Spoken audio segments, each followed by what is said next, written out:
বন্ধু, তুমি কি জানো ধনী কাকে বলে? হ্যাঁ বন্ধু, জানি তো। যাদের টাকা পয়সা আছে সাধারণত তাদেরকে তো ধনী বলা হয়, তাই না? না বন্ধু, শুধু টাকা থাকলে তাকে ধনী বলা যায় না। ধনী তাকেই বলে যার মন শান্ত, মানুষের সম্মান করে। এই সকল মানুষদেরকেই প্রকৃত ধনী বা সত্যিকারের ধনী বলে। ঠিক বলেছো বন্ধু।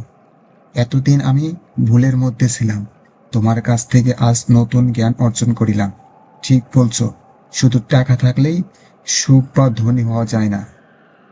সকলের কাছে সম্মান এবং মর্যাদা অর্জন করা দক্ষতাকেই সত্যিকারের ধনী বলে। তো বন্ধুরা, আমরা এই গল্প থেকে কি শিখতে পারলাম? এই গল্প থেকে এইটাই শিখতে পারলাম যে শুধু টাকা পয়সা থাকলেই ধনী হওয়া যায় না। ধনী তো ওই ব্যক্তি যে মানুষের কাছে সম্মান মর্যাদা পেয়ে থাকে, তাকেই প্রকৃত ধনী বলে। তো মূলত আমাদের এই গল্পটা এই পর্যন্তই। যদি আমাদের গল্পটা আপনাদের কাছে ভালো লেগে থাকে তাহলে আমাদের পাশেই থাকুন।